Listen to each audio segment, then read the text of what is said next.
Going live. Okay, we should be live on YouTube and Mixer. Going live. Oh. Okay, we should be live on YouTube and Mixer. Let's pause that. Okay, we should be live on YouTube. Hi, everyone. Sorry, we're like a minute behind today.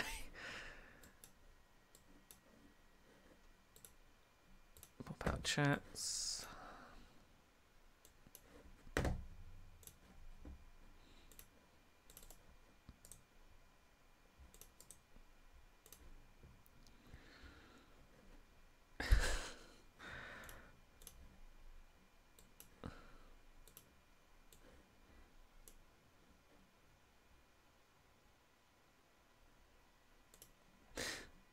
I just sent you the image. That's what the homepage looked like when I loaded it up. Yeah, nice. Good find, by the way. Yeah. Right, close you. Don't need none of that. All right, I'm ready to go when you are. 2 more seconds. I'm just closing out stuff I don't need.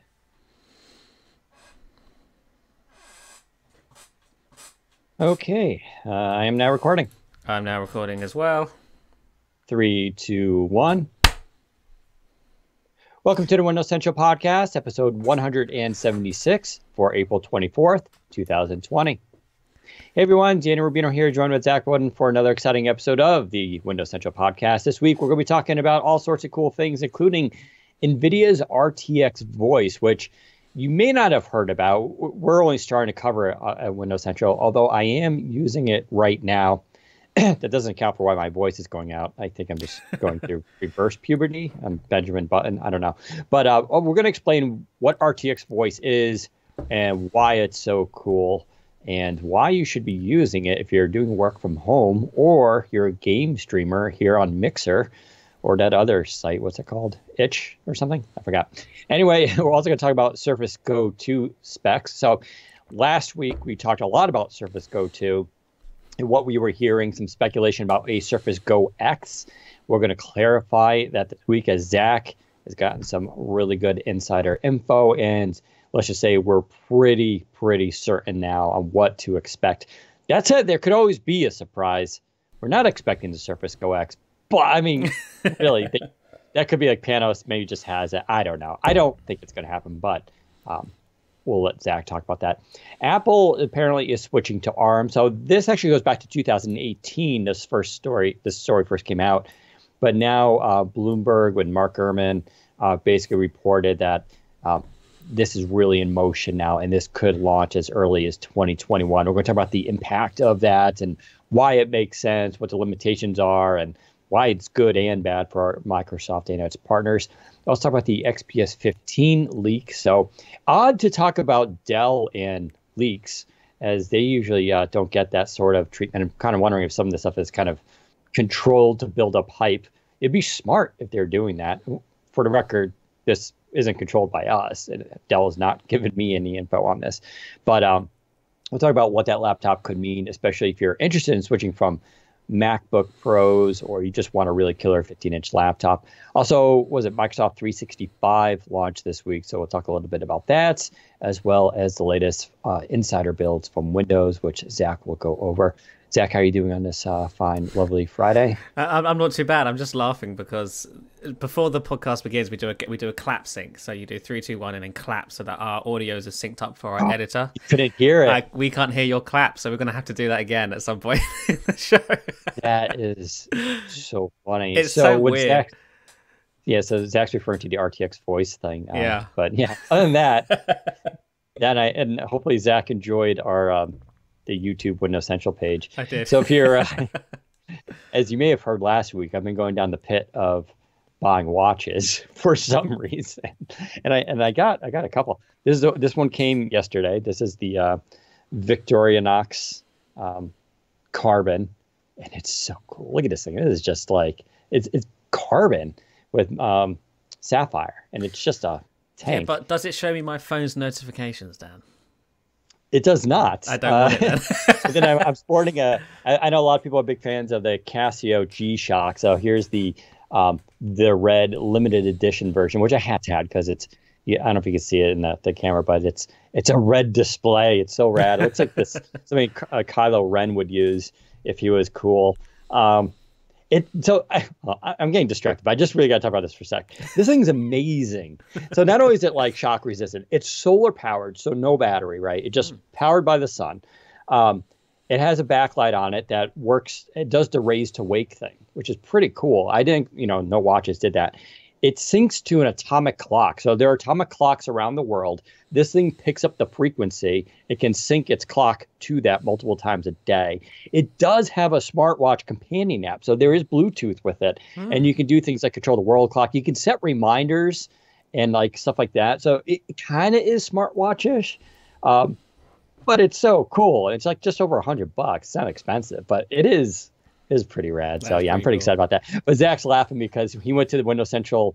He opened a YouTube and he was logged into Windows Central, and all it was watch reviews from previous History Watch because I was logged in just reading that. And then it's like, Dan's been here.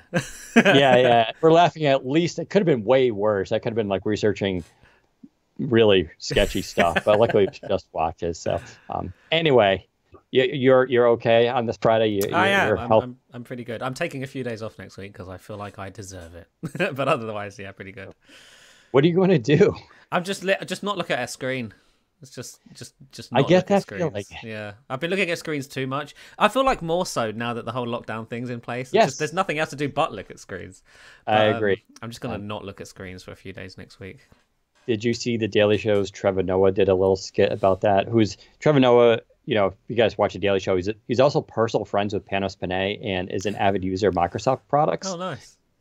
Yeah, and so like he did a video a couple weeks ago. It was a short, almost like a TikTok thing, and it was like he was using, I believe, it was the Surface laptop, and he also uses the Pro X, which is cool. But he was using the Surface laptop, and he's sitting on the couch. He's like, "All right, work's over," and he closes the lid. And he shifts over his seat, opens the lid. He's like, "Time to relax," and like I'm like, that's like literally my life, like every day. Yeah. But yeah, I agree. My screen time has been through the roof, which is why I've been probably buying watches.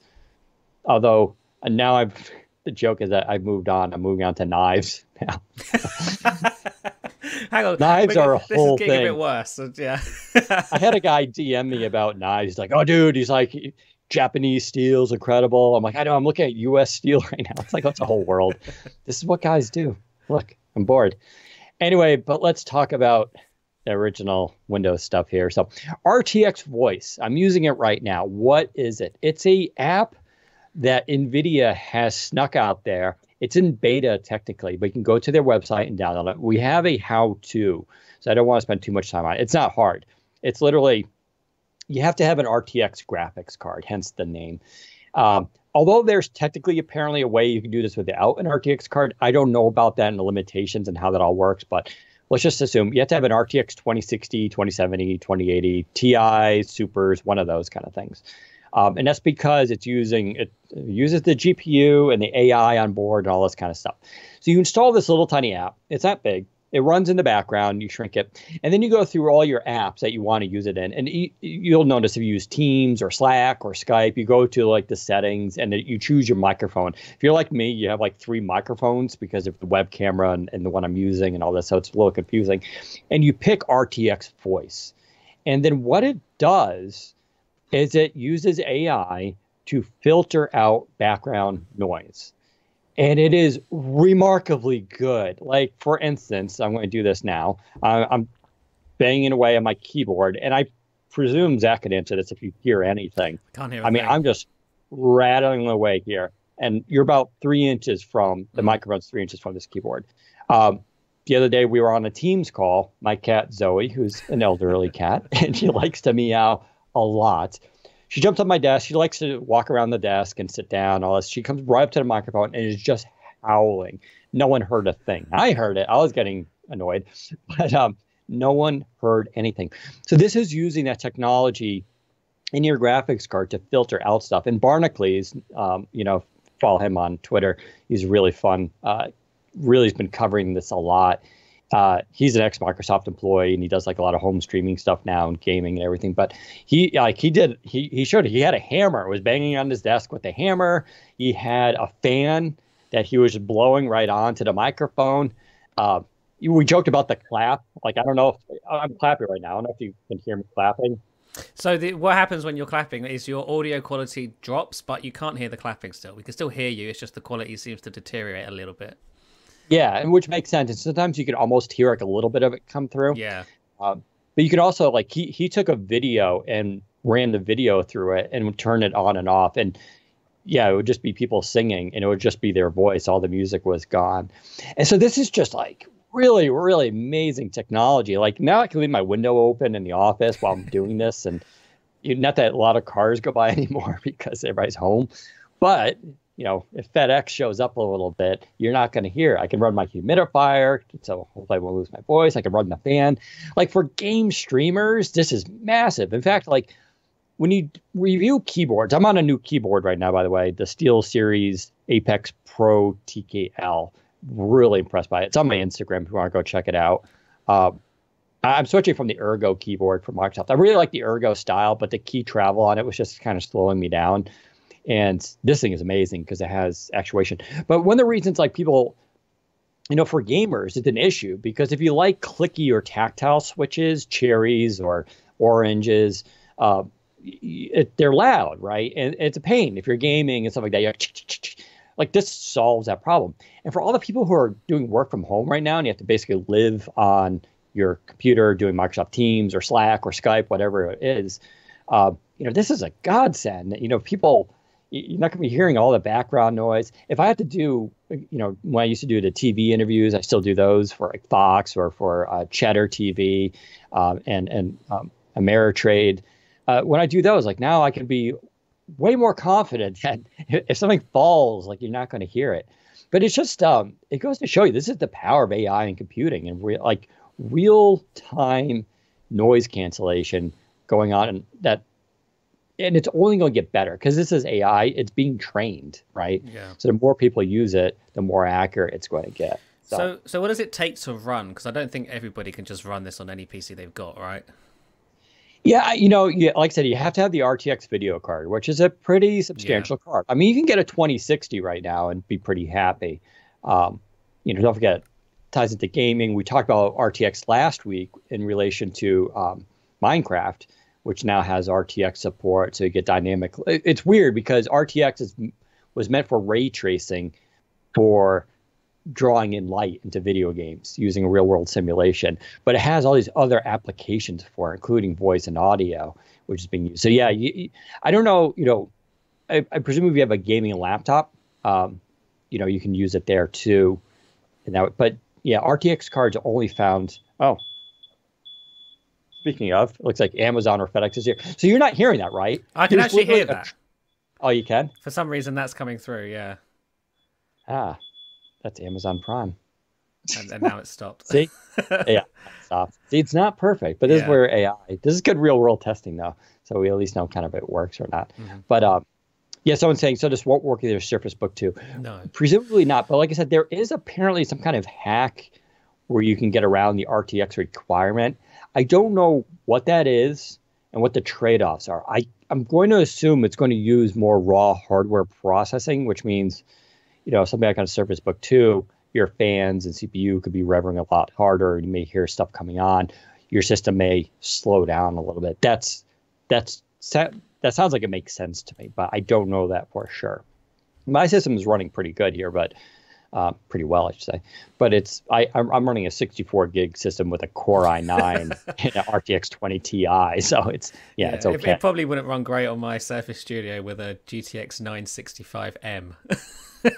Yeah, but this does bring in it's not hopeless. For instance, the Surface Pro X running on ARM, this is not a very powerful system. Although the GPU on the Pro X is actually pretty powerful. That does have an AI chip built in, and that's supposed to get this thing for Skype soon. I don't know when, where it does the auto eye adjusting thing. Yeah. It's like right now I'm staring at the web camera, right? And it makes sense. It's like I'm talking to you personally. But normally I'm looking down slightly because I'm on the 27-inch display and I'm looking maybe at Zach. And so this will correct that automatically. It uses AI to move your eyes back up to the camera, which is so bizarre. And companies like Qualcomm and even Intel are also doing this. They're putting dedicated chips now in their boards to handle this stuff. So my guess is you're going to start to see this stuff come out from all these companies that kind of do and solve these kind of real world usage problems. Another application of AI, of course, is especially on laptops, is going to be how you use the laptop. It's going to observe you using certain apps, what you launch, time of day you're active, and it's going to balance CPU usage based on those, on your history, which is really cool. Because if you think about it, how laptops used to be, you used to throw in a processor, say it was like 2 gigahertz. That thing would basically just run at 2 gigahertz the whole time, which is why battery life was poor. And then Intel started introducing stepping technology. So it would run at 2 gigahertz while you're using it, but then it would drop down to like 1.2 gigahertz in idle. And that stepping technology over the years has rapidly improved. Now it's like really dynamic, it's super fast. And all this has contributed to increased battery life. It's also why, by the way, it's super hard to get a battery estimate because it's so dynamic. But now you throw AI on top of that, and it's going to get even smarter. It's going to be like, oh, you use this app during this time of the day. It's going to prioritize that. So this is all the stuff like where you're going to see a real world AI come into play for computing. But this RTX thing, it's free. You can just go download it. We'll try to get a guide on how to do it, without an RTX card. But yeah, this is some pretty wild technology. I'm pretty excited about it. Yeah, and as you said, to use it, you have to set the RTX voice as your microphone in like different apps, right? So Teams, Skype, voice recorder, which is what we use to record the podcast. Once you set that all, it should be fine, and all of the web programs should pick up the AI, which is muting all of the background noise. It is really, really interesting, and it's kind of it's almost like deep fake level crazy. Yeah. Like when I saw deep fakes for the first time, I was like, wow, that's insane. I thought the exact same thing with this. And it's funny you brought that up. I think we just put up the article on Windows Central. There's a way to do kind of like deep fakes while using Teams and Slack and Skype. Someone just put it up, all the kit that you need with the tutorial video. It's 13 minutes. It's a weekend project. This isn't like install app, hit run. This is, you're going to have to install quite a few things and import video and all that. But yeah, I mean, you can now basically, someone did a Picard from Star Trek, and it was like a still photo Picard. But his mouth and head was moving, and it was matching from the camera in real time, which is going to make those meetings pretty wild if you think about it. So I'm going to try to work on this weekend myself. But yeah, that's it's crazy times. I mean, getting to this like weird culture shift, right? People are using Zoom and Slack and Teams for school. You have kids using it. There was a story about a 10-year-old, how she was able to like put in a digital version, like a loop of herself, and she just ran it so she didn't have to be in class. And she was like, because if you think about like Zoom, like you could have like 20 kids in there, right? And it's just, you'd just be a tiny square. And so it was just a kid, and she'd just be like occasionally moving and all that. It was enough to fool the teacher. Like these are 10-year-olds doing this stuff. So this is like the new level of like kind of hacking and experience. Like kids are going to kind of, grow up teleconferencing, which really changes the dynamic of how we, people being familiar with technology. Yeah. Meanwhile, olds like me are like, wait, what? Someone in the chat is saying that they tried the RTX voice on the Surface Book 2 with the GTX 1050, and it works great there. So, yeah, I guess if you just try the hack and see if it works for you, it's pretty cool. Yeah. Very, I don't know. It's neat stuff, but this is, for people laughing at AI, this is AI. The Alexa, Google stuff. Yeah, the glorified internet searches. Yeah. Although Alexa this week finally was like, hey, do you want me to learn your voice? And I went through that little thing. Nice. And that was actually pretty impressive. It was a really good experience. It was like, oh, okay.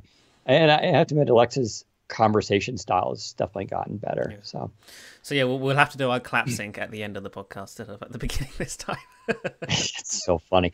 And yeah, what's cool is that you can control. Yeah. I could actually set the thing off on and off for that, but we'll have to remember. Anyway, let's go to more Surface news. We are expecting early May, rumor date May 6th, though that's unconfirmed at this point. Microsoft's going to unveil some new Surface products. Expectation is this won't be a live stream. It's definitely not going to be a live event. But we are expecting Surface Go 2, Surface Book 3, earbuds, headphones 2, maybe a new dock. Surface Go 2 is the one that's getting a lot of attention. Surface Book 3, I'll let Zach talk about that too, because that one we're not expecting too much change. But Surface Go 2 is a real interesting one because of its price point. It's technically the best-selling Surface. Zach, so what did you learn this week? Right. And your confidence level on this is pretty high. Yeah, so obviously last week we talked about this quite a bit, but at the time we weren't too sure on some of the details. Like I was hearing it would have a bigger display, but we didn't know what size exactly. I was hearing 11 inches. But I was over the weekend and earlier this week, I was sort of able to confirm with multiple sources that yes, the Surface Go 2 does have a bigger screen, but it's not 11 inches. The Surface Go 2 will be shipping with a 10.5-inch display with a slightly higher resolution and thinner bezels. So the Surface Go 2 itself will remain the exact same size overall. The chassis, the ports positioning, the kickstand, everything will be exactly the same. The thickness, the only difference is that the screen size is increasing by 1/2 inch. So that means that the bezels will be a little bit thinner. They won't be crazy thin. They're not going to be Surface Pro X level of thinness. I would say it's more like the Surface Laptop 3's bezels. So the Surface Laptop 3 does have bezels, but they're definitely not as thick as those on the original Surface Goes. So yeah, slightly thinner bezels. But since the overall size and shape is remaining the same, things like the original type cover for the Surface Go and all of those accessories will continue to work on Surface Go 2. So if you paid for the Surface Go 1 plus the type cover, you don't need to buy a new type cover for the Surface Go 2. You can just swap out your Go 1 with the Go 2 and continue using your original type cover, and it should work just fine, which is good because that means the barrier for entry is even lower now for this generation than it was for the last generation. Obviously, we're hearing $399 for the entry-level price. That's going to be for the Intel Pentium Gold 4425Y. We've talked all about this. There'll be a higher tier model with an Intel Core M3, 4 gigs or 8 gigs of RAM, depending on which CPU you go with. Obviously, the higher, the more expensive. And 64 gigs or 128 gigs of storage. There were some rumors saying 256 gigs. I'm not hearing that. I'm hearing 128 gig will be the top end for the Surface Go 2. And it will launch with Windows 10 Home in S mode. Now, I wrote this and people were like, are you sure it's launching in S mode? S mode's not dead. Microsoft hasn't said S mode is dead. The Go is the perfect device for S mode. And because S mode is a mode now, you can just turn it off whenever you want. It's not a problem. I don't see this as an issue. Essentially, it ships with Windows 10 Home. And then S mode is on, and you can just quickly turn it off if you don't want that, which most people probably will. So that's pretty much it for the Surface Go 2. The resolution of the Surface Go 2 display has been bumped a little bit as well to accommodate the slightly larger screen size. I think it's 1920 by 1280, which is the same as the 10.8-inch Surface 3 released in 2015. So it should be about the same level of sharpness. The reason they've increased the resolution a little bit is because it's to sort of carry that 0.5 inches of additional screen real estate. So that's pretty much it for the Go 2. I'm very excited for this device. This is my sort of personal favorite of the bunch. Regarding the Go X, as Dad mentioned at the top of the show, we did talk about that. There was some report that we found last week. Yeah, that doesn't seem to be happening. I've not been able to confirm it with any sources. If it was happening, or if it is happening, it's a very well kept secret. But as far as we're aware, there's no such thing as a Surface Go X with an ARM processor, unfortunately. The Book 3. So again, we talked about the Book 3 last week as well. I've got a bit more information on it. We're still not too sure on what the CPU will be exactly. There's rumors it'll be Comet Lake U or Ice Lake U. I would guess it's going to be Ice Lake based on, I think the laptop's using Ice Lake, right, Dan? And the Pro. Yes. And let me quickly just address that. So for those who don't follow Intel's naming schemes, 10th gen is pretty wild. Yeah. So let's go over it. Ice Lake is it's basically in almost all current Ultrabooks right now. Ice Lake is a quad-core CPU, 10th generation. It's basically the same as the 8th gen. I mean, it's better. It does go down to the 10 nanometer size, which is nice. So that's why you've been seeing it. The XPS 13 2-in-1 was the first to launch with it. Laptop 3 has it. And, it's a really nice chip, right? It also always comes with Iris Plus graphics, and Iris Plus graphics are pretty legit. Like, they're close to the MX250's graphics. So you don't need to have a system that has both anymore. It's still not, GTX level, but it's pretty good. Then you have Comet Lake, and Comet Lake is still 14 nanometer, but it's 6 core. So in theory, this thing can do more longer for longer duration, so long as the thermals are good. Uh, and it's going to get you more processing ability because those cores do matter if you're doing more heavy lifting stuff. If you're just launching a browser or Word, not so much.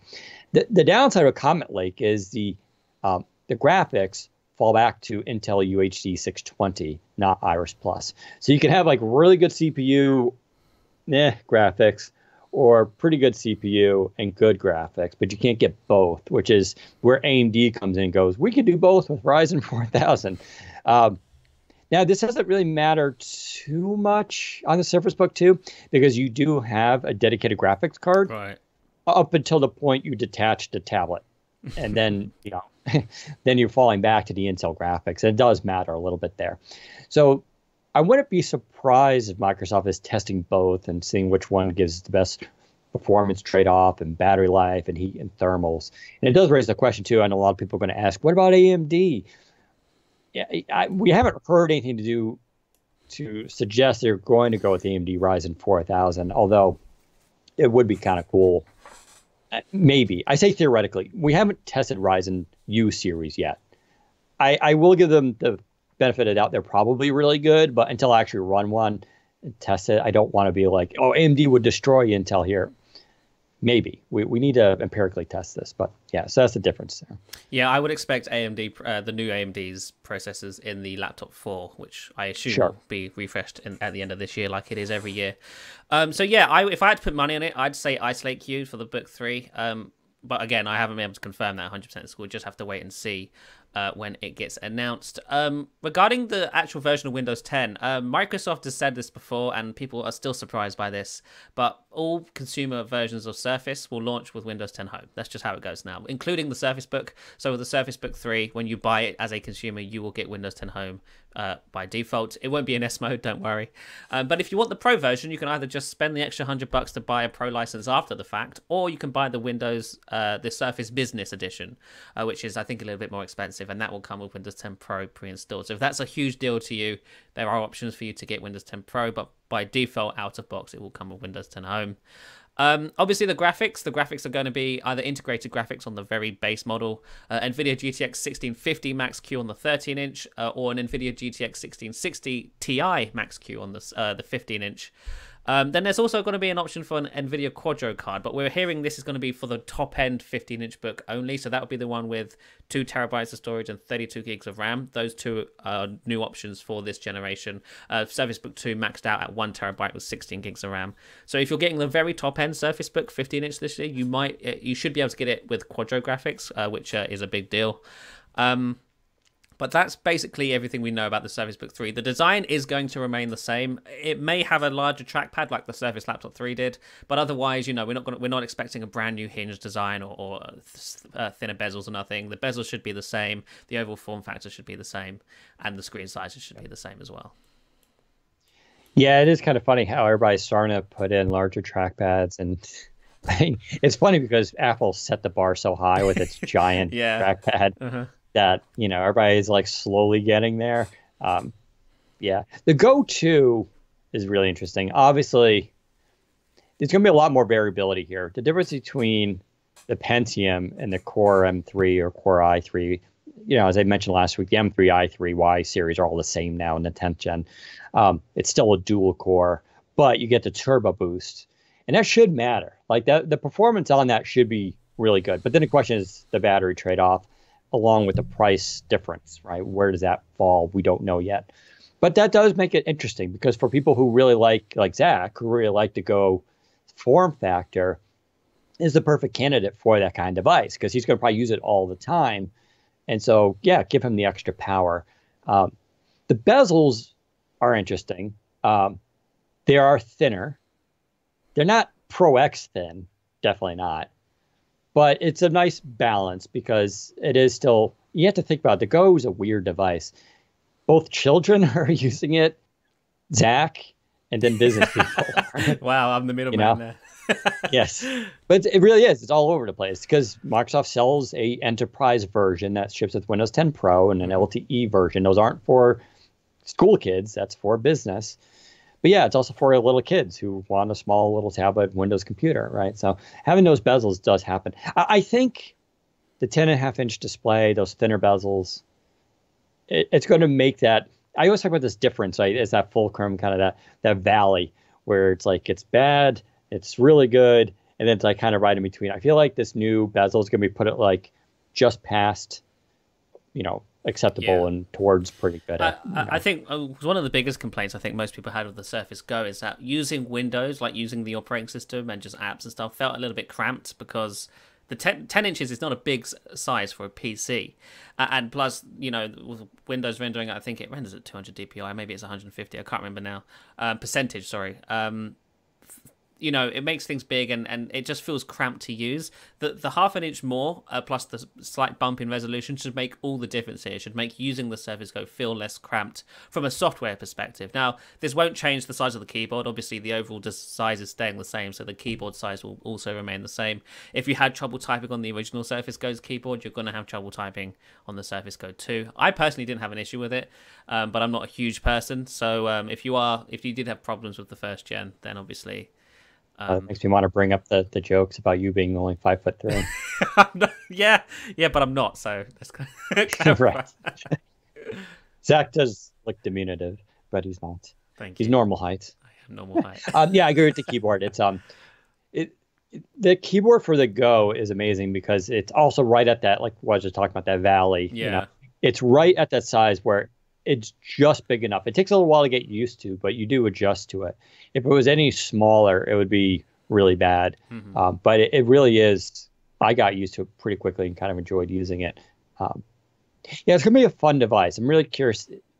I don't expect a lot more battery life, even at the Pentium level, which is kind of the bummer, because battery life, it's okay on that device, but it'd be really nice to get like 8 to 10 hours versus 5 Honestly, to 6 I feel maybe. like with the M3 model, it might be even worse. Although I say that because the M3 model is clocked lower, right? But it has turbo. This is the confusing thing. So I believe the Pentium is at 6 watts, and I think the Core M3 is 5 watts. Right. Now, I don't know if 1 watt actually can make a difference, but then it turbos higher. I don't know. This is where the stuff gets really difficult. Not to mention, technically, TDP is, I think on those devices, TDP can be controlled by the OEM.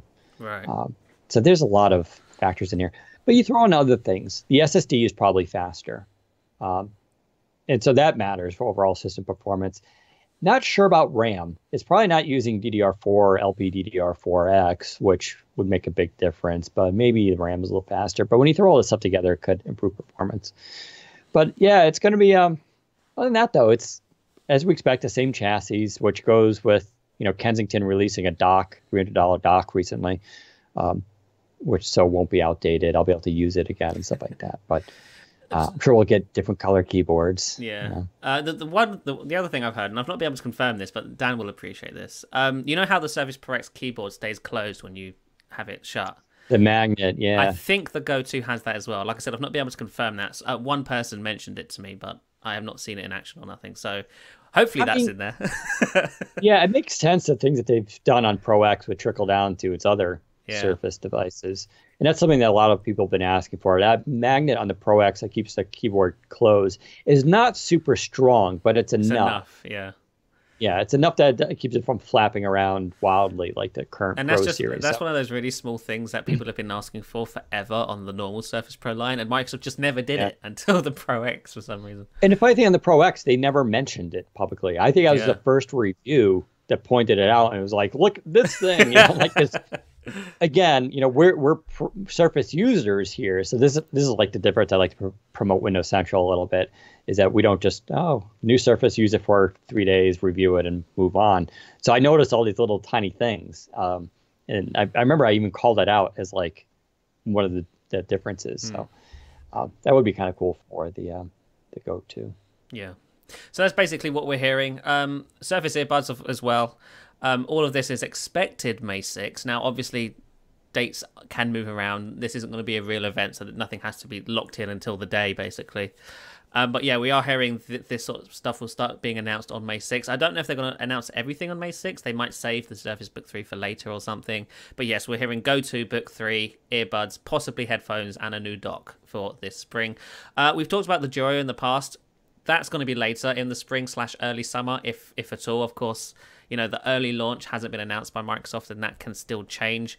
Although supply chains are back up and running for Microsoft for the most part, Microsoft has more to consider than just the supply and demand side of things with Surface Duo. It's the economy as well. Microsoft needs to think about, if we release this, who's going to buy it? Because keep in mind, the Surface Duo is technically a last year device. It's launching with last year's processor, doesn't have NFC, doesn't have wireless charging. It's missing a lot of things that smartphones this year are launching with. So Microsoft needs to find a balance where they can launch it and, you know, it's not a total flop, because if it is a total flop, we won't be getting a Gen 2. So there's lots of pieces to the puzzle that Microsoft needs to figure out. I'm still hearing possibly summer, but we don't know at what point in the summer.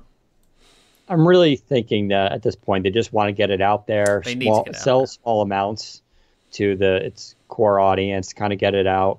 But they're probably got to be wildly working on version 2 already, because this week as well the Samsung, was it Note? What do they call it? The big Note that folds. What is it? The Fold or the Galaxy Fold? I know, such a generic. Samsung Galaxy Fold 2 is expected August, September timeframe, give or take. If I were Microsoft, I'd want the Duo out before that. Of course, yeah, because that device, they fixed a tiny display on the outside, which was the number one complaint. Now it's like corner to corner display, it looks like. And they got rid of the notch, and they fixed it, and it has supposedly now pen support, probably 5G, of course. So it's like, that other device was $2,000 before, and I expect it's going to be the same price, if not even maybe more, because you don't just toss in that giant display and not raise the price.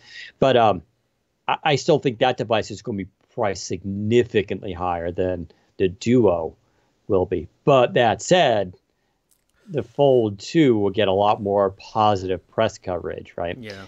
But that, if they can, we've said it before, if the Duo comes in at $1,000 price points and the Fold 2 is a $2,000 price point, I mean, that's differentiation, right?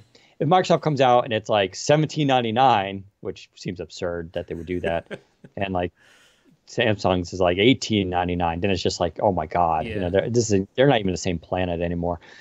But the expectation is, because the Duo lacks so much modern hardware, that it can't possibly be that expensive. Oh, I really hope it's not. I see. Realistically, Microsoft, they have two choices. They either launch it early, or they wait and do a version 2 instead. Because if they launch the Surface Duo as it is in the fall at whatever price they want to release it, I think that's too late. It's just the phone industry moves so fast and so quickly, and there's so much innovation going on in the world of foldables, that the Duo is just, it can't compete if it launches in holiday 2020. It will be a phone really only for developers at that point, in which case it should just launch earlier, because build is around the corner. It makes sense for this first gen to just be aimed at fans and developers, and then they can do a Gen 2 that's like, hey, now we're talking. Here's everything you really want to see in this thing. The only thing I'd also caution is the price is, there's such a weird pickle, because I just argued that like they should be lower because of what you're getting. Yeah, they should. But the problem is, say they come out with version 2 next summer, next fall, right? It's a lot more and expensive. It's sort of like, like now it has all the features you want. They can't just jack up the price now by like $500 or $600. I mean, you could. Obviously, they can do whatever they want to. But it's like, you typically don't find this with products. When products launch, they launch at a base price, and they kind of stay there for the next generation. I mean, they may go up by like $100 or something like that, or even decrease. Technically, Surfaces have decreased in price over the years because they don't sell with Windows 10 Pro anymore. But like, I don't know if they could then come out and be like, here's the Duo 2, and it's now $700 more. I mean, maybe they could. I mean, I don't know. These are the issues, though, right, that they're going to have to contend with. Then it may come up at a higher. Sorry, go ahead. No, I was gonna say, I mean, so I don't know how that plays into all that. What I worry about is because of the economy and demand being low and stuff, or even supply being low. Who knows? Microsoft will price it higher so less people buy it anyway, so that they don't have a problem with trying to supply the products. Things like that. There's going to be a lot at play here when it comes to Surface Duo, I think. Right. Yeah, and there's also the whole like, I mean, I don't think they're going to produce a ton of these things. I don't think it's. No. I think it's going to be actually kind of hard to get. Like, I actually think it's going to be one of those. I wouldn't be surprised if it's US only for X amount of time. I really wouldn't. Yeah, or a couple markets, and I imagine it's going to be like we're going to have to deal with those stories. Like it's sold out now on Microsoft.com. It's like, yeah, they made 10. Because the supply is so controlled and tight on it, which is the way they should do it, right? Yeah, a lot of questions on that one. Definitely a kind of a pickle. Still excited about it, but I think we need to keep our expectations in check. I think you and I will probably find it fascinating. I'm not sure this will be like people throwing their iPhones away to pick this phone up. Yeah, I was talking to someone earlier in the week about it, and they were like, "Your fanboyism will be tested." It's like, yeah, great. I think it's going to be, if you're coming from the Android, it's definitely an easier sell for sure. Yeah. incentive to try it. If you're coming from an iPhone and say you have a watch and you use a Mac or something like that, this is going to be a tough sell. I don't think you're going to find a lot of people like throwing their iPhones away, especially since iPhone 12 is getting another significant redesign. I actually like the way the 12 looks. It's like almost like a combo of the 5S with today's technology. I think it looks great. You're not going to persuade those people. Those people are already hardcore. I mean, iPhone users have been like facing years of like Samsung, getting a lot of attention, surpassing them in a lot of ways. Huawei coming onto the scene, offering a much better, in my opinion, a better product for a lower price point, and they still stick to it, right? I mean, that's the funny thing this week is everybody's like, the iPhone SE is good enough for me. It's like, come on, really? Yeah. Like, it's weird to be like, use a device with that thick bezels in 2020, and especially if you're coming from an iPhone like 11 or something. But the problem Duo's going to face is that it falls short in so many different categories. Like take the OnePlus 8 Pro for example. That phone, I'd argue, is almost perfect. The only downsides I'd say it has is the camera isn't the best.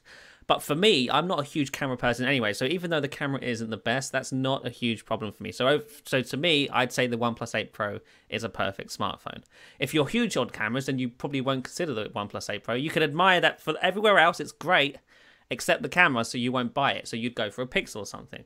The problem with the Duo is that not only does it not have an amazing camera, but it also doesn't have wireless charging. It also doesn't have NFC. It also has mediocre battery life. It also has a Snapdragon 855 from last year. So if you're somebody who only cares about one of those categories, say wireless charging, it doesn't have wireless charging, that means I can't buy it. If everything else was perfect, but you didn't have wireless charging, that rules out for you. But because it has so many other issues, everyone's going to be looking at this thing for their one thing that they care about and going, I can't get it because it doesn't have NFC or it doesn't have a good camera or the battery life isn't amazing. This is what the Surface Duo is going to have to fight with, because it's one thing having one sort of thing that you fall down on. It's a different thing having 4 or 5, which is what the Duo is going to have. Yeah, and the Duo is going to, be made or break on whether or not dual screens is really that game-changing enough for productivity and usage.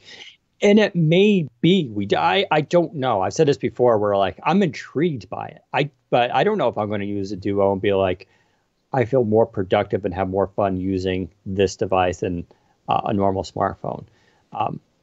I'm leaving it open-ended. I'm not automatic like, oh, it's going to be way better than my Z Flip or even my iPhone 11. It may be, may not be, but my expectation is for most people, the dual screen advantage won't be enough to outweigh those shortcomings you just pointed out. I've said this since the beginning. The Duo will be a phone for Microsoft fans. The Gen 1 will be a Microsoft fanboy smartphone, and that's fine. I think that's okay. This is for those who are proud to carry the Microsoft logo in their pocket, etc., etc. They want to tie it to their PC as much as possible. They use the Microsoft ecosystem every day. This is going to be the phone for them, and the hardware comes second, and that's for Gen 1, I can excuse it, but we need to catch up with Gen 2. Because if this is going to be the case, if Microsoft is just going to be playing catch up with every generation, this is a product line that will not last. They need to... they wowed in October 2019, but since they're sitting on it for so long, it's no longer going to be, a wow when it launches. Gen 2 needs to wow at launch, wow when it's announced, and then also launch soon after it's announced. It can't be another... We're announcing it today, it's coming in 6 months. They can't do that again. Yep. No, I definitely... no, that's a really good point.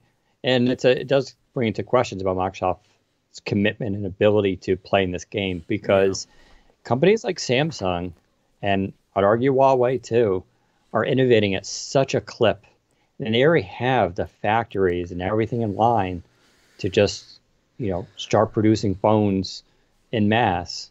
Microsoft is, not quite there. I bring up Razer.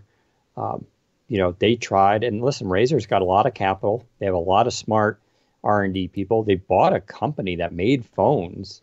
That was the Robin something, Next Robin, something like that. They bought that company for the engineers and design and stuff, and they still whiffed, And listen, I like the Razer phone. That was a cool device.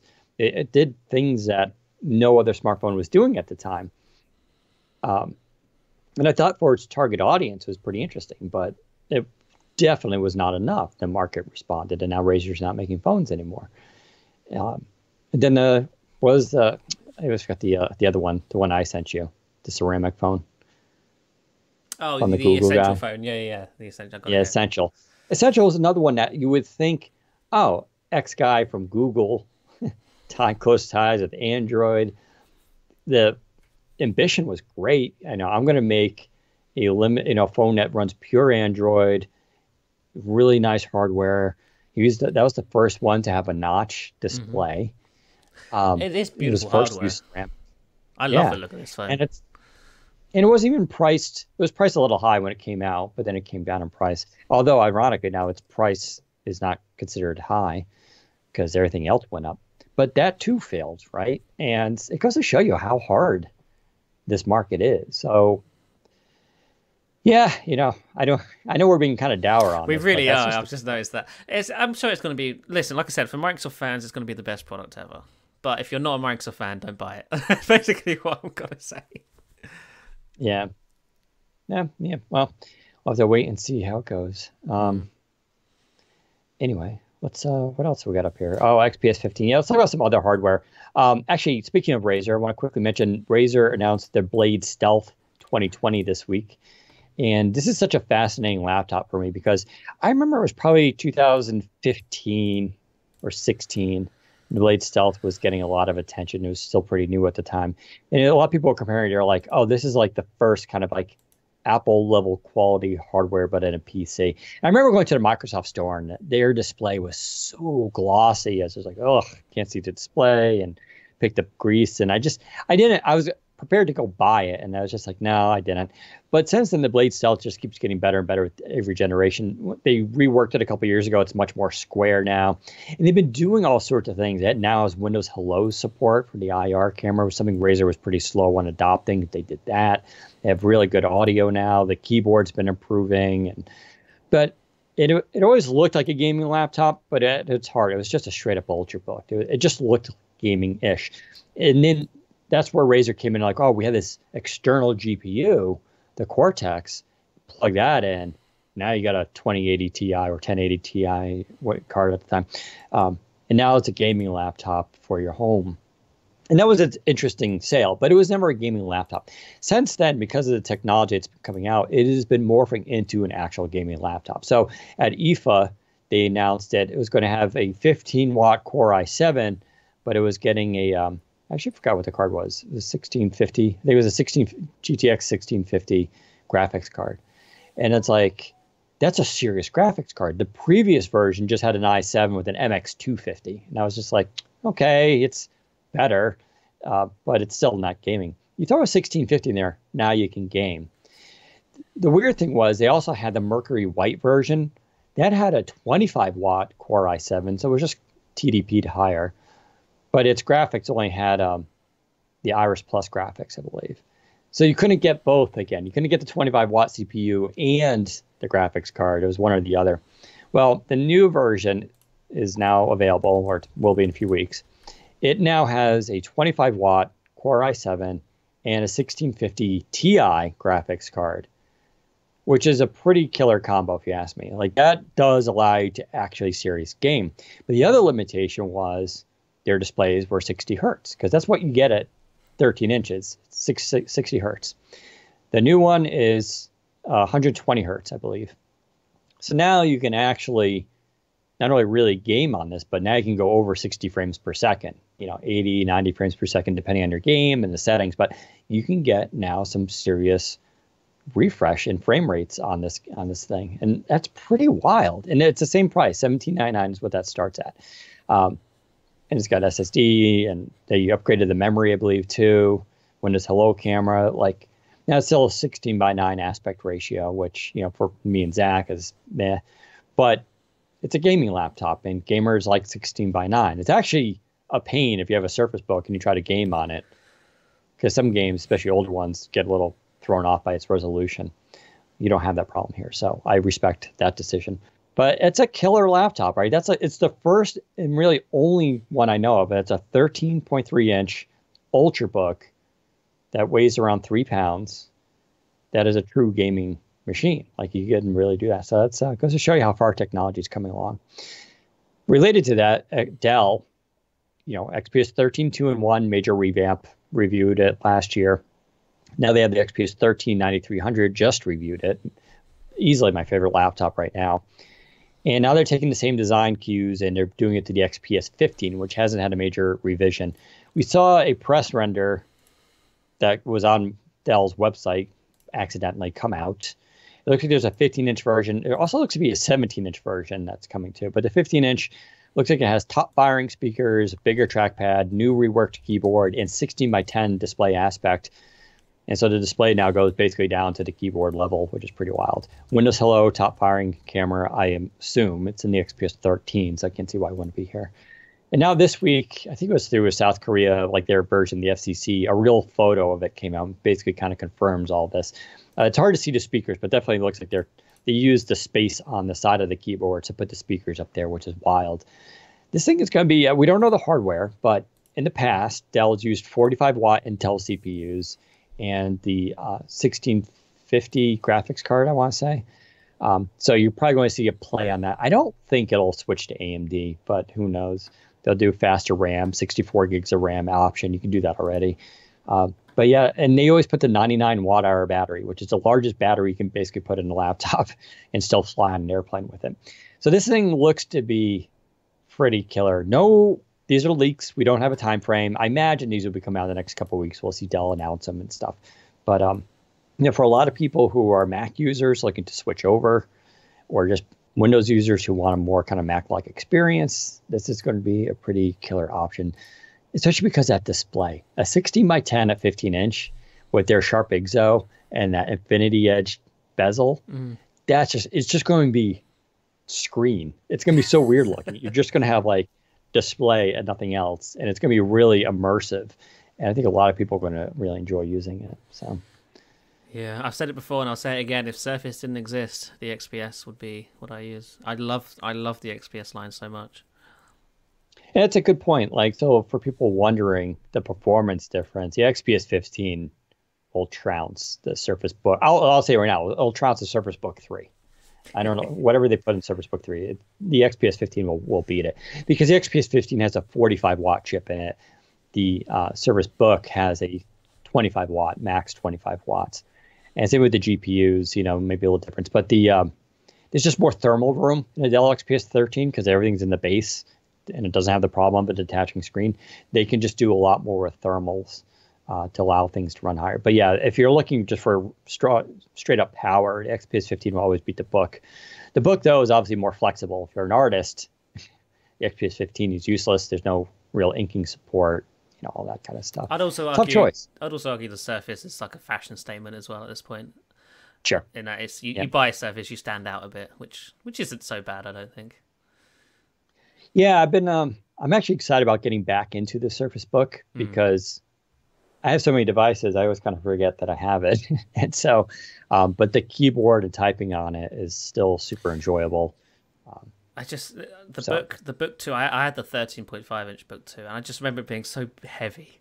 It's a heavy and thick device. I can't. The 15 yeah, inches must have been even worse. I think so. I mean, compared to a Mac, it wasn't like out of bounds, but because it uses so much metal, Yeah.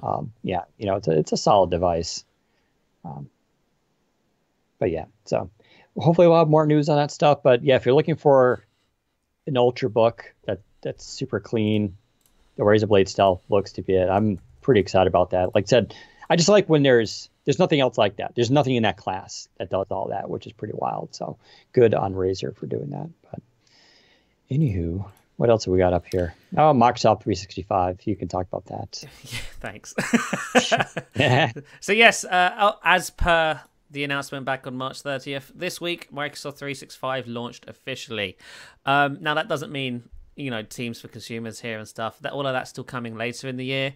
But obviously the Microsoft Editor, the Presenter Coach, all of that is available in Office now, and Office is now known as Microsoft 365.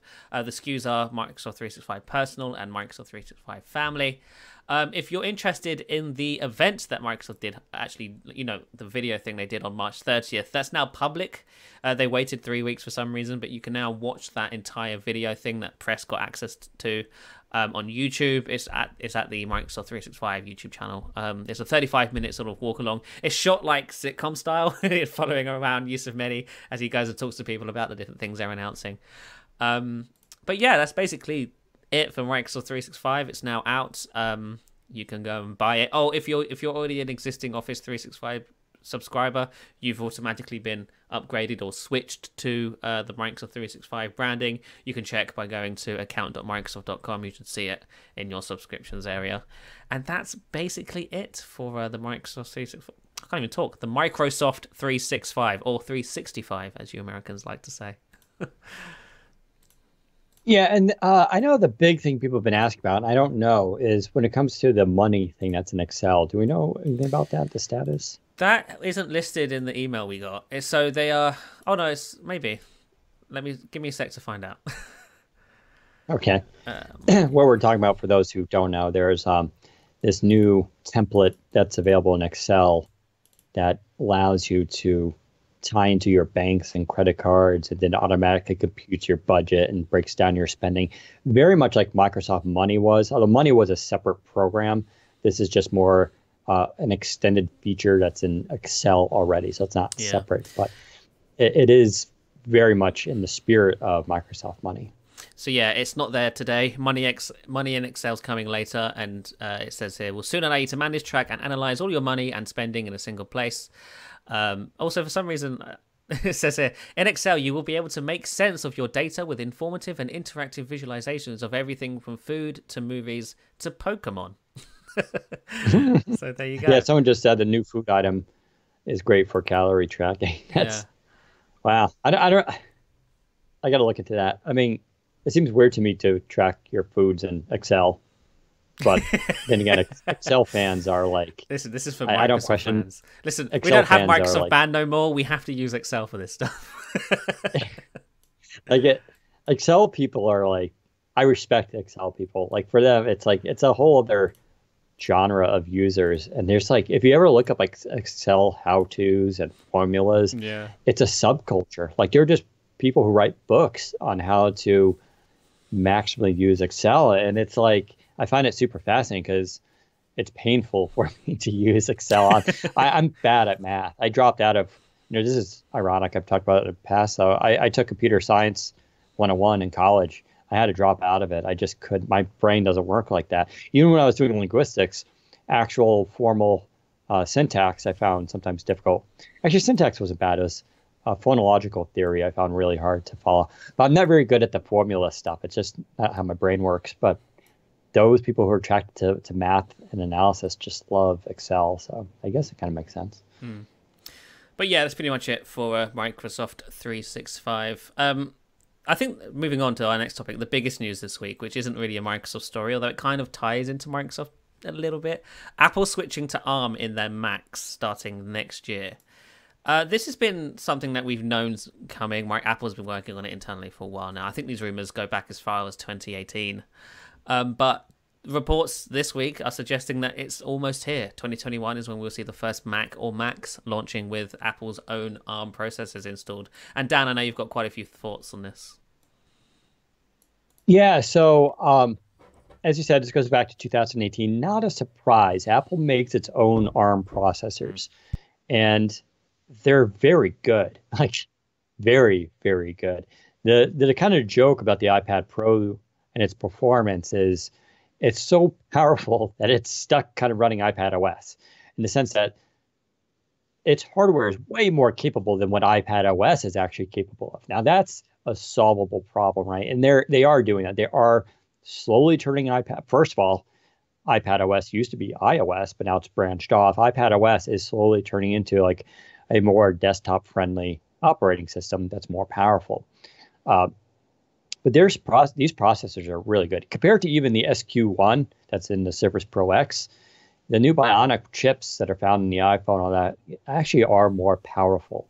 And that goes to tell you something. I mean, because Qualcomm makes chips. Now, Qualcomm is a little bit new towards putting chips into tablets and computers, but they're making progress. They're in their third generation technically now, and they're capable. But you got to give Apple credit here. They've been controlling, and they can control that stack because they control the processor and the rest of the hardware, and then the software. They make some really. That's why the iPad Pro is such an interesting device. But they're going to solve the same issues. The idea here is it's going to run Mac OS, so you got to do compatibility adjustments. Just because Apple wants to do this doesn't make Adobe do it any faster. You're going to solve the same issues with Adobe and Photoshop and having to bring over its apps over, and that's not trivial. Apple has, I would say, less issues to contend with, though. So the problem with Windows I've always brought up is the fact it's so flexible, but it's also everywhere. But that's also its downside. So when Microsoft makes a change, it's not just for Zach or me. You have enterprise, you have government, and you have education, who all have requirements and things to worry about. Well, Apple really doesn't have that problem. Apple, for the most part, sells to boutique customers, right? Like high-end, mostly affluent.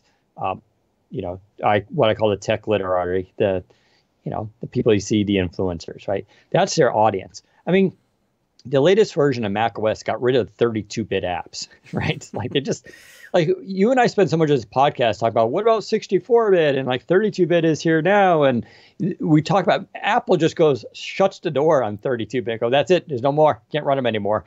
And for modern software, probably not a big deal, but you will find a lot of people trying to run old games or old software that hasn't been updated and it won't be updated. That's 32-bit. It's just, sorry, gone.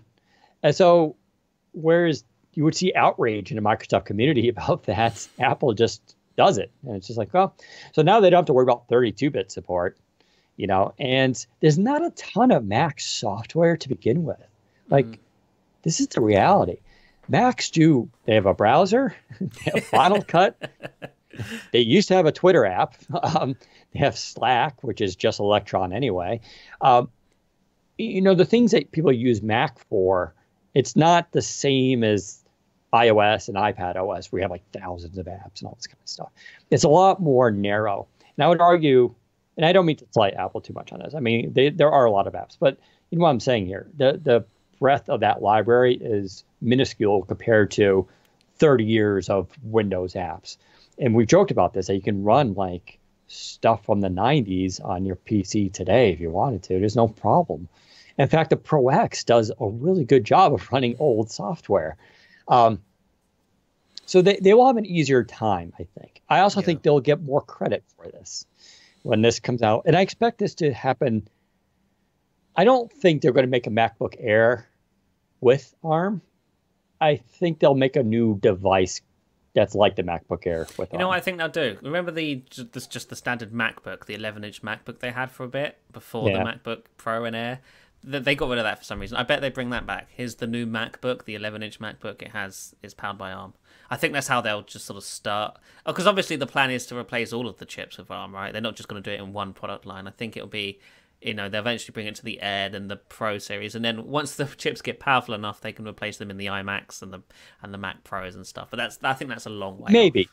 Yeah. Maybe. Yeah. I mean, because there are limitations here. Like how ARM works right now is they've been, especially the SQ1. The SQ1 just runs at 3 gigahertz, and they increased the power performance on, which is why I joked, not joke, but in my review I said the Pro X is the fastest version of ARM, but its battery life is just above average, right? It's 20% better than a Pro 7, which is good. I mean, that's significant, but it's not the you're going to run it for 20 hours thing. But then you have the Galaxy Book S, which has the same chip. It's just not clocked as high. It's just the 8CX. And it does get that like 15 hours battery life or 10 hours of battery life, but it's a little bit slower. But they're doing the same. I mean, it's the same thing Intel does, where you just run the chips at a higher wattage with more power, and it generates more heat. Now, they have the benefit of being on the smaller, they're going towards 5 nanometer, which Qualcomm is doing, too. But you still run to the same theoretical limitations. Eventually, the chip just runs really hot and is going to need more power to hit higher speeds. I don't expect the Pro series to get this for a long time, because there's just way more compatibility issues they're going to have to face with, like people. I mean, take case in point, there are a lot of developers who use a MacBook Pro for the simple reason that they can launch Windows 10 in it and run Parallels and use Visual Studio and do all sorts of development work and switch between the two. If you throw all that out to ARM, that's out the window. I don't even think I'm pretty sure you won't be able to run Windows 10 and Parallels. And if that can happen eventually, that's going to be a long project to I imagine, because that's emulation of emulation, right? That's weird. But even if you could do it, obviously it's going to be probably a big performance hit. So I think they're going to be very cautious. I think they'll launch a new device kind of category and work their way up. But this is also good. I mean, it could drive. First of all, it gets ARM out there, ARM development. You'll see a lot more software houses suddenly being concerned about ARM, and that's good for Windows. And even if Apple sees great success with this, it's going to, at least when Microsoft doesn't need to catch up. They don't need to go, we should do an ARM laptop. Quick, get on it. They've already done it at that point. It'll be for like 4 years, and it's just going to get better and better. And so they're going to already be there doing that stuff and have those devices. I mean, if you want a MacBook Air, but on ARM today, you can basically buy the Galaxy Book S. That's, if you look at the entry level for the MacBook Air, it's a dual Core i3 Y series processor. That chip basically gets the same performance as the 8CX does right now. It's going to be a very similar experience. Now, Apple's maybe a little bit more optimized, but it's not like the MacBook Air entry level is a solid performer, right? It does have its severe limitations, one being dual core. What's interesting about the Galaxy Book S, it's octa-core, it's 8 cores. So it actually does better in that regard. But Microsoft is already kind of there with these devices. But you may see this kind of halo effect. I think it's better for the industry. But yeah, ARM has definitely got a lot of potential there. Yeah, so. And going back to the whole app thing, like you said, I think Apple will have an easier time convincing its developers to build apps for ARM than Windows or Microsoft has had. When Apple says jump, its developers say how high. When Microsoft says jump, Windows developers don't even they just say why. Yeah, why? Well, no. Because the problem is like developers have Microsoft at the throat, right? It's up to really the developers where the platform goes on the Windows side of things. But in the Apple world, Apple's in charge. Apple can decide what it wants, and developers either follow or they get left behind. That's the real difference between Windows and Mac and Apple and Microsoft. When Microsoft wants to make a big platform change, it's whether developers want to follow that change or not. That's really what it comes down to. And that's the benefit for Apple of only being 8% of the PC market. Yeah, that's right. Yeah. Like you can do that because, like I said, they don't have responsibility to government organizations, enterprise, or schools who are like, no, we need this. You can't shut off 32-bit support. Like if Microsoft shut off 32-bit support, oh my God, like there'd be a lot of, it would be terrible, right? Because a lot of companies need that. So Apple is definitely, and you're right, Apple can basically snap their fingers and developers listen, but it's because it's that smaller ecosystem. There's less risk in getting rid of this stuff. But because of that, they'll also have an easier time navigating this. We should also point out there is supposedly a project, which wouldn't be surprising, that they're looking to get, iPad OS and iOS apps to run on Mac OS. And again, this sounds like, Apple will come in, it'll be killer. Maybe. This stuff, again, is not trivial. Years on, Instagram still looks like crap on an iPad. Like, it still only runs like in one direction and all this kind of stuff. So it's like optimizing iOS and iPad apps for larger displays and windowed displays is not trivial. Ask Google, who still hasn't figured out how to run Android apps on Chrome OS in a way that's like really competitive. Like, how many of you have actually either tried running Android apps on Chrome OS and actually been like, I don't need Windows anymore. This is good enough. I imagine it's a very small percentage because I've tried it. Just like, it's okay. It's neat. It's like running BlueStacks in Windows. It's like, okay, it's kind of cool, but no one who runs BlueStacks as like a normal day-to-day thing in Windows. Yeah. See, I'd rather see Apple just bring iPadOS to a laptop. I think we're getting to a point where that can be done because obviously with iOS 13.4, whatever came out recently, it has trackpad support now, and it's actually apparently the trackpad support is very, very good, especially with the Magic Keyboard, which just launched. Which essentially turns the iPad Pro into a Surface Pro of sorts. You can now use the iPad Pro as a laptop, or as a two-in-one rather, just like a Surface Pro. You can do that. You can use it with a trackpad. You can click on things and stuff. And that's just the next step towards iPadOS being an operating system that can run on laptops. The future could very well see an iPad MacBook, or whatever you want to call it, an iBook, which used to exist, funnily enough. Yeah, it's we've gone over this in the past, right? Apple's starting from a mobile operating system, trying to make it into a desktop one. Microsoft's starting from a desktop OS, trying to make it a mobile one.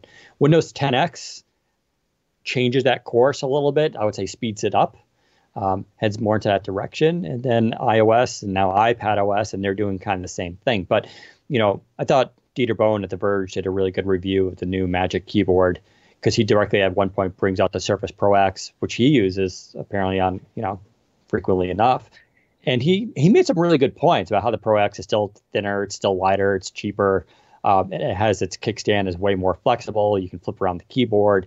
That's one of my biggest things I love about the Surface Pro design is flipping that keyboard back and then using that as the base station. On an airplane for watching a movie, or if you're just on the couch, like to watch something, like that is just such a cool feature, because moving that display just a couple inches towards your face makes a huge difference actually in a viewing experience.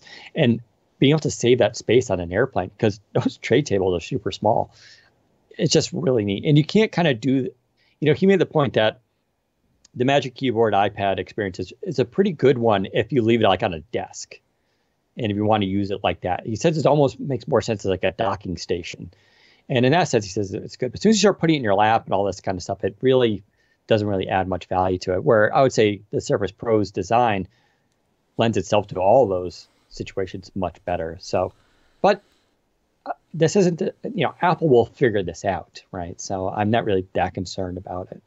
But it goes to show you their problem is they're taking a literal tablet and are trying to make it into like a laptop. They didn't start with the idea of the iPad Pro being that. And that's why you're seeing this weird disconnect. And like the big thing I thought was funny with the iPad Pro and the Magic Keyboard is drawing, you can't really do. Like it doesn't tilt. Whereas the Surface Pro, you can squeeze it down and get that nice drawing angle. You can do it on the iPad Pro, but you have to flip it over, like you tip it over basically on its end, which is hilarious because it's just like how you charge the mouse through the bottom and stuff like that. It wasn't meant to be like that, but now it kind of works. So it goes to show you the design limitations, and Apple isn't perfect, and they're going to have these same hiccups too. But I think it's a big deal, and yeah, it'll be interesting to see how Apple pulls this off. But yeah, that's it for switching to ARM. Tell us about the insider bills. What happened in the world of Windows this week?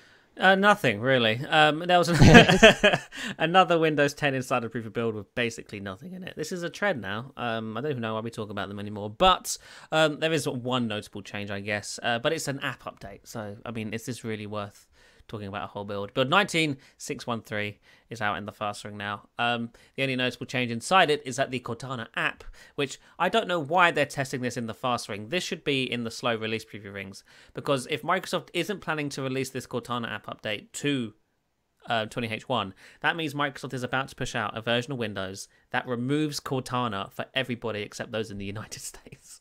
Because right now, if you're testing 20H1 and you're not in the US, you cannot use Cortana. It doesn't work. Microsoft promised when they first announced these Cortana changes that yes, Cortana functionality would return to those outside the US. They made it sound like that would happen before 20H1 launched, but it hasn't happened yet, and we're now a couple of weeks, maybe a month or so away from 20H1 launching. They are testing it in the fast ring for 21H1 or whatever, and the languages supported are Australia, English in Australia, Portuguese, French, German, Italian, Japanese, Spanish in the regions Brazil, Canada, France, Germany, India, Italy, Japan, Mexico, Spain, and the United Kingdom, as well as Australia, as I mentioned at the top of the list. So if you're in one of those countries in the fast ring, you will be able to use Cortana as of this build. But this really needs to come to 20H1. Otherwise, Microsoft is removing Cortana for the majority of the world in 20H1. And that's a big deal. So we'll keep an eye on that. Sounds good. Well, we went pretty long in this one. Hour and 15 minutes. Not too bad. Pretty solid content, though, I think. Yeah. Remember, we've got to do our claps and at the end, so don't end the recording when you sign off straight away. Oh, yeah. I got to figure out how to disable the RTX. Oh, okay, I should be able to do it. Okay. Hopefully that works. I'm curious. I don't know. We'll find out. But yeah, for all those listening to this live, we're now going to do the Q&A. So if you're both on Mixer or YouTube, start firing off your questions about what we talked about or any other things, and we'll try to answer those. If you're listening to this recorded, of course, you don't get to hear that. My apologies, but it's just too weird to hear on a recording. You can always join us, of course, Fridays at 2:30 p.m. Eastern Time, mixer.com/Windows Central, or our YouTube channel also at Windows Central. And you can join the chat, see us live, and have a good time. As always, you can follow me at Daniel_Rubino, or Ubino, on Twitter and Instagram. You can follow Zach at ZACBOWDEN. We always appreciate you guys tuning in. Stay safe out there, and we'll catch you next time. Take care, everyone. Oh, and FedEx is here. Nice. So do you want to clap in quick? Yeah, let's see. I'm going to disable it. See what happens. Hopefully it's still recording and hearing me. You can hear me? Yeah. Okay. 3, 2, 1. There we go. And finish recording. Sounds good. Hold on, I'm just going to go grab this thing. Would be hilarious. I'll be back in 2 minutes. Okay, go on then.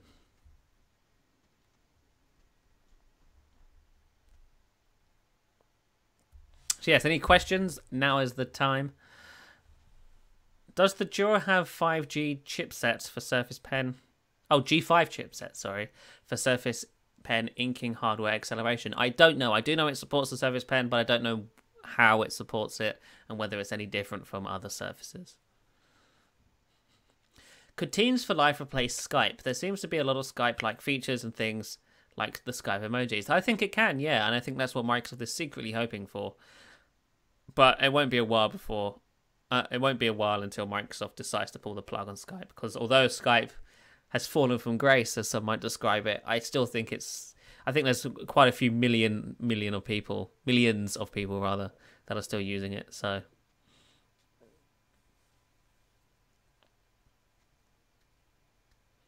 I'm thinking about buying a Pro 7, but I see a good deal on a Pro 6 with the i5 processor. I'll be building websites with it. Will the Pro 6 be enough? It should be.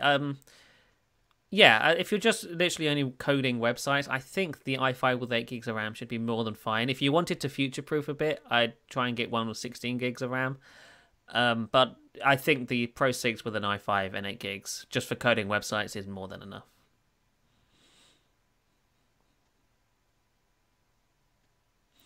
You might have already said this, but when will the Go 2 and Book 3 be released? We're hearing sometime in May. Announcement could be first week of May, and shipping a week or so after for at least one of them. One of them might come a bit later. We don't know which. What laptop are you doing this stream on? It's not a laptop. I'm using the Surface Studio, which is a desktop. Surface Go 2. It's great. You can't get 16 gigs of RAM with the i5. I know. I'm saying if you wanted to future-proof, get the 16 gigs of RAM, which would put you up to an i7. Have you heard anything about Microsoft's planned response to Zoom? Zoom went from 10 million to 300 million users in a month and a half. I mean, their response would be Teams and Skype. I mean, the Zoom stuff, I think it's a little bit about perspective. You're seeing a big bump right now, but there's a difference between Flappy Bird at one time was also a pretty popular app that everybody played. It's not anymore. So the question is, for me, after this ends or starts to return to normal, where does that leave Zoom? Do they have a lot of permanent converts, or does it drop back down? You're already talking, there's already, if you follow this stuff, there's already people using the word Zoom fatigue. People are kind of, this is for normal people, families who've been using it to stay in contact. And you're seeing a drop off apparently from users kind of burning out from it. So I'm not really too concerned about it. Don't forget, Zoom is a pretty limited set of features. It's good for video conferencing. How good is that, or how relevant is that once you can just go back outside and go to the mall again, or go hang out at your friend's house, or go to a restaurant, or go to a movie theater? How interesting is Zoom at that point? My hunch is you're not going to see a lot of people using Zoom. And when you toss in all the security concerns, and there's been a lot of them, I don't think you're going to see a lot of enterprise prefer over something like Teams or Slack. Now, Teams, as we're experiencing, has some entry-level hurdles that, Teams is not as easy to start up and run if you're just a consumer. Presumably that changes when Teams Consumer comes out. Zach and I were just talking about this earlier today. We're really curious about how that experience is for just a regular user in terms of setting up a bar for entry. And Skype has made a little bit of progress there, but I don't think Skype's going to be kind of a big deal. But I really do feel like the Zoom stuff will fizzle out once people can go back outside and see their friends, because it's just not the same. So, do you think that if laptops move to ARM, Windows laptops will begin trailing Apple laptops in performance in the same way iOS devices are more powerful than Android devices? Unless, Google are rumored to be working on their own ARM chip. Microsoft, as far as we're aware, isn't. They're partnering with Qualcomm, but that's not the same thing as making your own chip. The only way competition will really happen here is if that happens, because I don't think Qualcomm cares.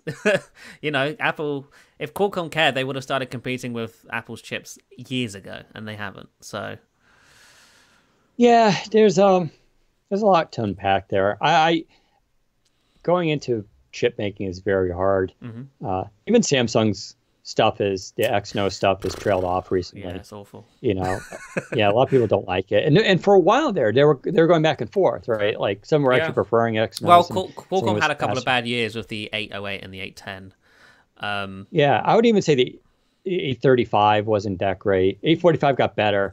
I would say 855 is actually, that's why it doesn't bother me to do. The 855 is a solid chip. Mm-hmm. It gets really good battery life, doesn't get hot.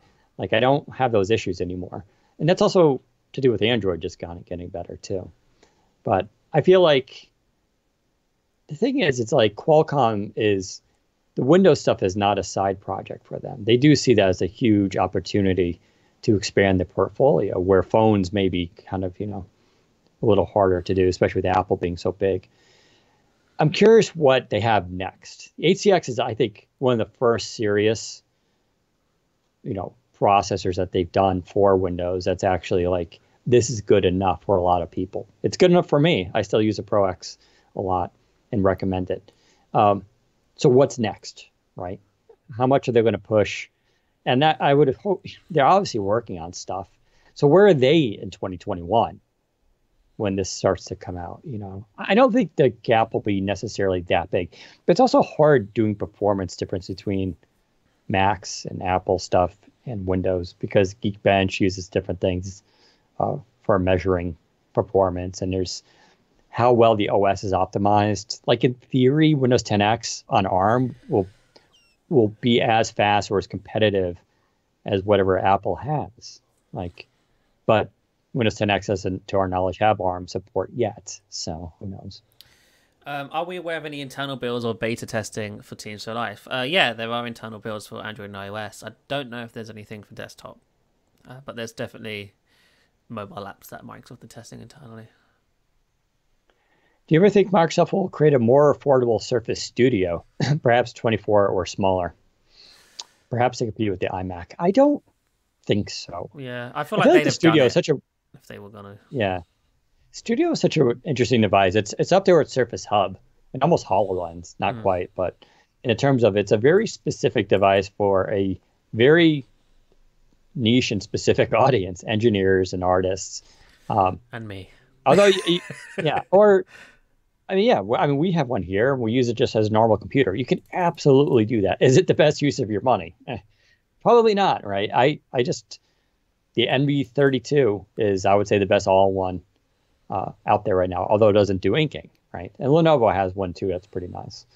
But I feel like that chasing that market, don't forget, like, yeah, people only buy all-in-ones and desktop PCs once a decade. Yeah, once every 8 years. Yeah, although Microsoft does like to refresh things like the laptop and Pros every year, more or less. People aren't buying year over year for their laptop. That's crazy. A phone is a little bit more acceptable for some reason, but laptops, when you buy a laptop, you usually just buy one and then you use that until it stops working. You know, that's basically how most people treat their computers. A desktop's even longer. Like this Surface Studio that I've got here, I don't plan to upgrade this until either the Surface Studio gets a redesign. Yeah, that's the only time I would even consider upgrading it. If the Surface Studio 3 looks like the Surface Studio 1, I won't upgrade. There's no reason to. But yeah, yeah, it's different for laptops, I think, and PCs and whatnot. Do you really think the Duo will be limited to the US only? If yes, Zach, how would you get your hands on one? Personally, I think it will, just based on the economy right now and just how the world is, and the fact that Microsoft is sort of needs to be very careful with what they do with the Duo because it's a phone, and you know, there's a lot going on with Microsoft doing a phone and whatnot. So yeah, I do think it will be US only. Yeah, you don't want to overreach. Exactly. If not US only, it'll be limited stock for certain markets, and it won't be everywhere where Surface is available. I would be very surprised if on day one Surface Duo is available in all the markets that Surface Pro is available in. I don't think that'll happen at all. And if it is US only, I'll just get Dan to send me one because I know Dan, and Dan can send me one. It's true. News of Surface headphones 2, or will be only adding black color. I think it is just a color upgrade and just firmware changes. I think it's different. I think it will be like a headphone 2. The only reason is stock is really running out around the world for those things. That could be other reasons. That said, I think this would be up there with Surface Book 3 and even Go 2. And in terms of, for the most part, they'll stay the same. I imagine battery life will be better. They'd probably be hype up more about the active noise cancellation being better, the quality of speed. They could increase the quality of the speakers. Like, there are a lot of these smaller changes that they could do and still keep the overall look of it the same, besides having a new black color scheme. Because I'll tell you, that space is very hot. It's about to get hotter. Another company is about to announce availability of their own active noise canceling headphones that are over the ear. And it's getting really competitive, right? So it's going to be interesting. But I can see that happening with headphone 2. Like, you do see the stock clearing of the original headphones, which makes sense. I know this is a weird question, but what has been the overall timeline for Windows 10X? Also, will there be any serious changes to 10X now that it's been delayed? The timeline is sort of... There's no exact date that they're aiming for Windows 10X to be done. 2021 is sort of when they're expecting it to be ready to go. Spring 2021 is the next sort of milestone for it to be done. Obviously, that could be pushed back to the fall. Originally, it was supposed to be done in June this year for launch in October or around that time. June, and then they would have just sort of had an RTM build that they fixed and made minor changes to. But now it's coming next year. The earliest it could RTM is technically December, maybe even January. So yeah, again, we're gonna have to wait and see what happens with 10X, because it could be spring 2021, it could be fall 2021. They're gonna sit in it as long as they need to. They might even wait. Again, the economy might even just have them wait it out and wait for things to improve before they even consider shipping it.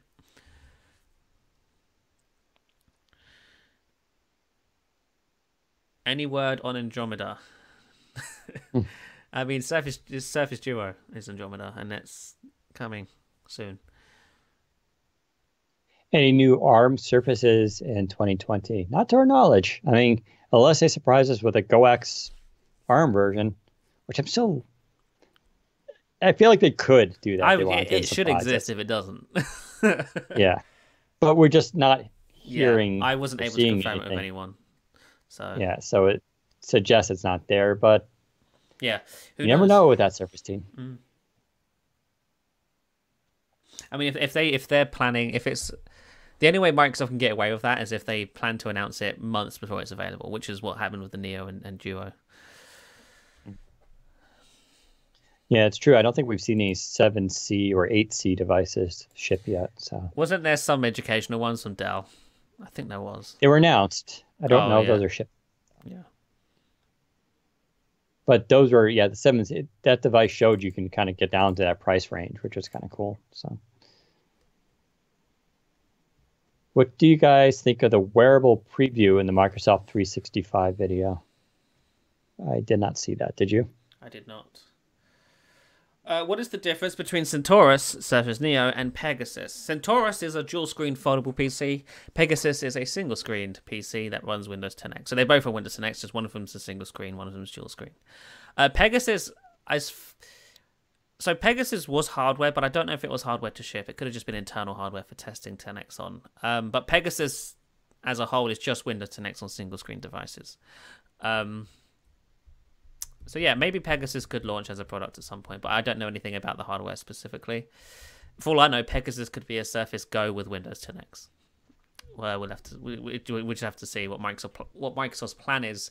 I assume the reason Go isn't moving to ARM is because that's the product line that they will shift to 10X first. That isn't a foldable. The Surface Go 3, I would guess, maybe, or even the Go 4, depending on timing and whatnot. That will be the first Surface that launches with Windows 10X outside of the Surface Neo. We'll go to have a cellular version. Yes. Are we just expecting a blog post at this point? Pretty much. I think it'll be the sort of how Apple did the iPhone SE launch. They'll put out a press release. Some media will be briefed on it in advance, so there'll be either videos or hands-on, or at the very least, just the announcements and all the information will be readily available to all of your big sort of media outlets that you read. You probably see some engineering videos that they've done in the past. Pre-orders will probably go live. Yeah. But yeah, this makes sense to do low key. Yeah, if it was if it was like a new device or something, then maybe they'd done some sort of video thing. But since it's literally just refreshes, yeah, I don't think it'll be a virtual. It would be weird to be like, we went from Pentium 4515Y to 4425Y. It's 0.1. It's 100 hertz faster. It's like, and we think you're going to love it. Yeah, it's like, it's not much of a sell. And even making the bezels thinner, they should be proud of that. But a lot of people are like, yeah, you should have done that in version 1. So, yeah, I think it makes sense to do. It also, it keeps expectations in check, and that's what I think we're trying to do here. Is just like keep expectations in check. Don't expect new device category kind of thing. Zach, Dan, have you heard that Windows 10X will be moving to single screens? Yes. That's we talked about that quite a bit on one of the previous episodes of our podcast. Yeah, we have been hearing the same. Wearable at 35 seconds. Let's see this wearable that people are talking about.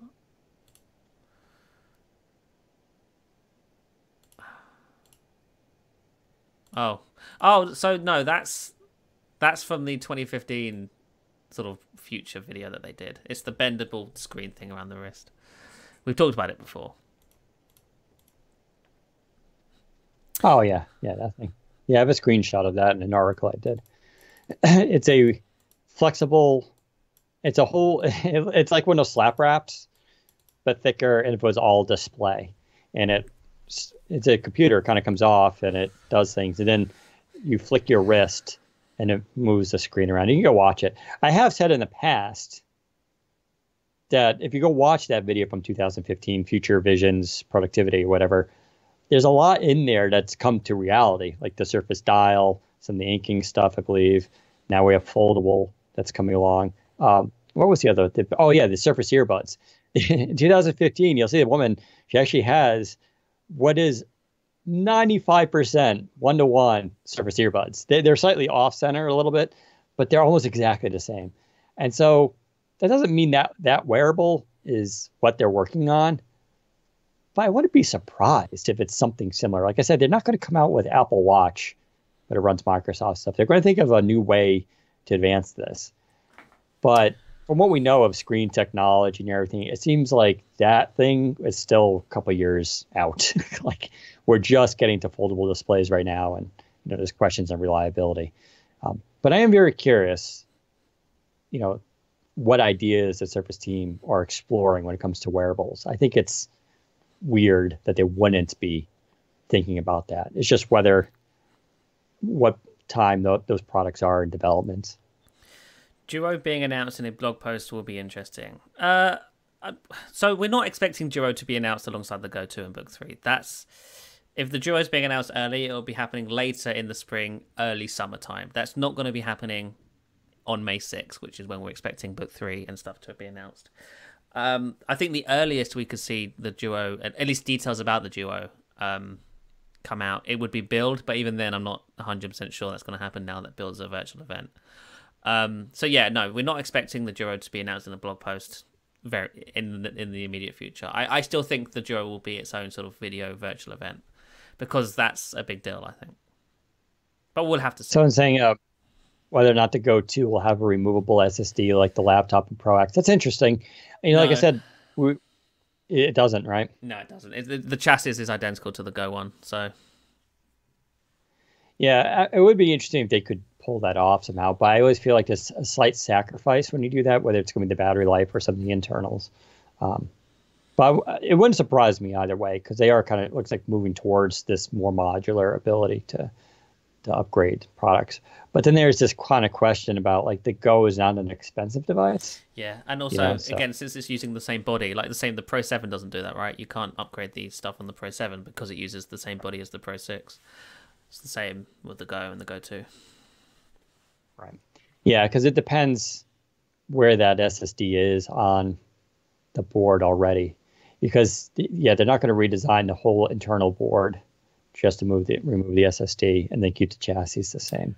And that's why it's always hard to, like, move ports around, stuff like that. It's not just, like, just move the port. Like, those things are so tightly made that, like, moving a port over to the other side or something like that, it's just, like, that requires a whole kind of redesign. So there's a lot that goes into it. Will the Surface Book 3 ship with Windows 10X? No. No. My God, no. No products launching this year will ship with Windows 10X. Will the Duo affect Microsoft's BFF relationship with Samsung? I don't think so. I think they're very different kinds of phone. I don't think somebody looking at a Galaxy S20 is going to be tempted by Surface Duo, for example. At least that won't happen very often.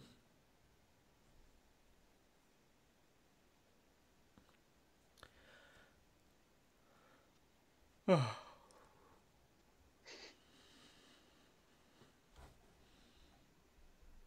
can't remember. Were the Surface Buds noise cancelling? No, the Surface Buds are not noise cancelling. And Microsoft sells that as by design. So, yep. You're supposed to wear them in the office at work, and they want it so that you can hear stuff in the office when people come up to you instead of having to pause or take them off or something like that. I'm not saying that's you can go either way on those kind of things, but don't forget noise canceling is, I've also pointed out, noise canceling is twofold. There's active and then there's passive. On buds, you get passive noise canceling by making it fit in your ear canal and basically forming a seal. And then you get the active noise cancellation with the microphones. You usually need both. It's much more effective. Putting buds into your ear canal and more making that seal works, it's typically not considered to be something you want to wear for 8 hours. These are supposed to be meant to be worn for 8 hours at a time. And that's sort of the big difference there. Jamming, it's just not that comfortable. I actually don't like the effect of passive noise canceling earbuds, especially with at the gym, forming that seal. It's a weird feeling. If you're just focusing on music, it's something you may want, but if you're focusing on using for productivity and other reasons, I actually don't like that at all. In fact, at the gym, I use the Bose earbuds that don't fit into the ear canal. They fit in the outside part. They're still buds, but I like being able to hear stuff around me when I need to. It's way more comfortable. So we've got a spring event coming up, and we've got virtual build coming up. What else is likely on the horizon for the rest of the year? So yes, we got the spring announcements. There's going to be a couple of Xbox announcements in May or this spring. One in early May as well for Xbox, where we're expecting it to be a game showcase of some kinds, I think. Or this spring we should see Lockhart announced, which is the cheaper series, the cheaper version of the new Xbox. Plus a whole bunch of game showcase and stuff. So we're expecting some Xbox stuff this spring. Then obviously there'll be Ignite in September, but it'll be virtual again. That'll be where they announce things like Teams for Consumer general availability, or beta at least, stuff like that. I don't know if we're going to hear anything about Surface Neo this year outside of it's delayed. And even then, I don't know whether they'll go into any detail about that or how they'll do it. I think, if anything, they'll just do it in the form of press releases to media outlets. And we might get Windows 10 X previews for Surface Go and Pro and stuff. But yeah, I'm not expecting anything huge on that front this year. I'm not expecting any announcements for Duo 2 this year either. I think we'll get the Duo will launch this year, and if the Duo 2 will be announced either spring or fall next year.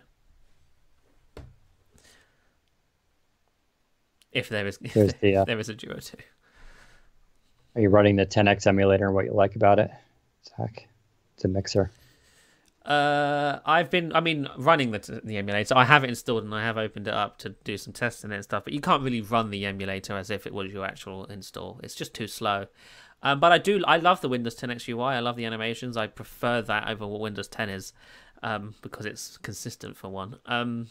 But yeah, until we get preview builds for actual devices like the Pro and the Go, so we can actually integrate it into our lives, it's hard to sort of say whether Windows 10 X is good or bad.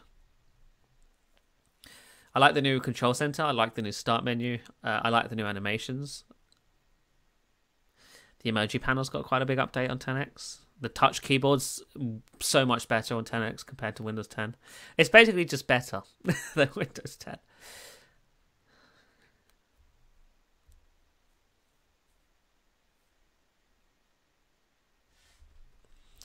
But yeah, Virtual Ignite should be fun. Too bad. Oh, I was excited to go to New Orleans, but I guess that's not happening now.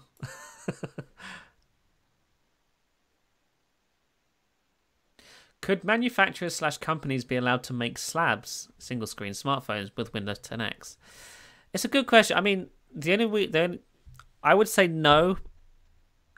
If there's no phone stack in the operating system, then they can't do it.